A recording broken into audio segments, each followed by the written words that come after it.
Forget ricotta, we're going creamy, silky, bechamel style. This lasagna, it's about to ruin all others for you. Hey foodies, it's Chef Ate here, Filipino wife who loves to feed her husband way too much cheese. Today, we're going full comfort mode with the creamiest, cheesiest, soul-hugging dish ever.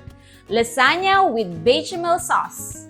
For the meat sauce, onion, garlic, ground beef, olive oil, spaghetti sauce, tomato sauce, salt, pepper, and a little cheese. And for the creamy layer of happiness, aka the bechamel sauce, butter, flour, milk, cream, Parmesan cheese, salt, pepper, simply pantry heroes, but together, magic. First up, onions. Let them soften for 5 minutes. That's not just cooking, that's unlocking sweet flavor gold. Ground beef in. Break it down, no big chunks. This isn't meatballs lasagna. This is smooth layer lasagna. Think beef snow, not beef boulders. Add garlic, tomato sauce, spaghetti sauce,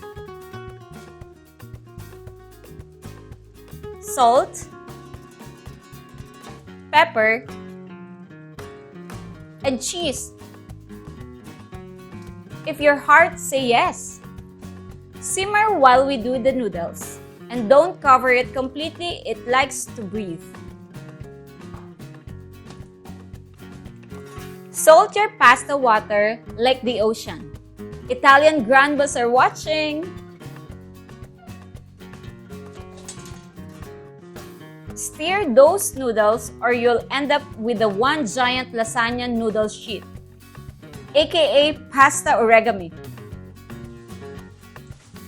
Cool them down, then lay them flat.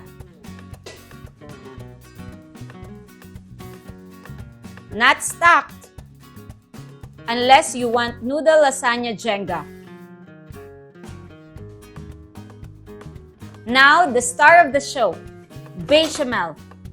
Toast your flour until it smells like polvoron. Yes, my fellow Pinoys, you know that vibe. Add butter, then slowly whisk milk and cream. Don't dump it all at once unless you want a clumpy regret sauce. Season with salt, pepper, and Parmesan. And taste test, chef's privilege. Keep whisking until it coats the back of your spoon. Patience equals to creamy reward.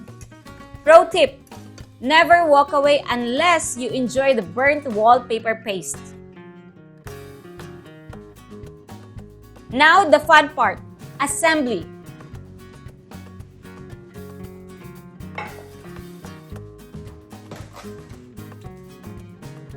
First, spread a layer of meat sauce at the bottom.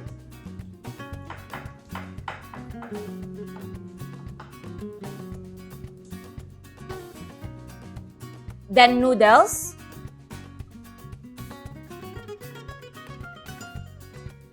Then meat sauce.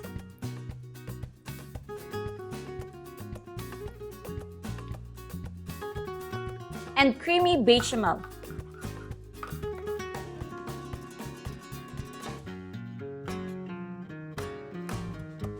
Repeat 3 times like a cheesy dance routine. Finish strong with mozzarella on top. Be generous. This isn't the time to diet.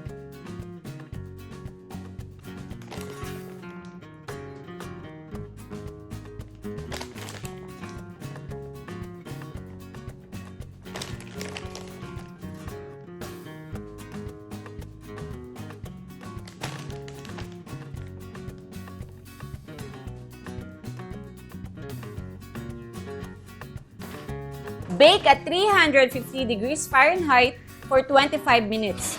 Your house will smell like heaven, and your neighbors might mysteriously drop by. Let it rest for 15 minutes before cutting. Trust me, unless you want a lasagna soup. Here are some of the most common questions I see about this dish. Can I use chicken instead of beef? Yes, ground chicken works. Even turkey if you're feeling fancy healthy. Just season extra because chicken is dry. Why bechamel instead of ricotta? Bechamel is classic and it makes the layers thick together in a silky, smooth, and luxurious way. While ricotta makes it chunky, and if you want to feel nostalgic, it has its own place too. Both are actually valid lasagna religions, but I'm team creamy sauce all the way. How do I prevent my lasagna from being watery or soggy? Simmer your sauces until they're thick. No water mess allowed. Also, let the lasagna rest after baking. 15 to 30 minutes helps it set so your slice stays together. Not leaks everywhere like a cheesy soup. How many layers should I do? 3 good layers is all you need. Any more and it's like a noodle sandwich. And top that final layer with enough cheese to make a stretchy, soulful bite. Can I make lasagna ahead of time? Totally! Assemble it, cover with foil, fridge it, then bake the next day. Flavors even get better because they've had time to marry. Can I freeze lasagna? Yes! Lasagna loves the freezer. Just bake it, then cool, wrap tightly, then when you are hungry and lazy, the future you will thank the past you. What if the noodles keep sticking together? Stir them gently while boiling and rinse with cold water. Lay them flat so they don't clump. Nobody wants Lego noodles in their lasagna. What do I serve with lasagna? Garlic bread with cheese always, and maybe salad. But let's be real, we're all here for the carbs.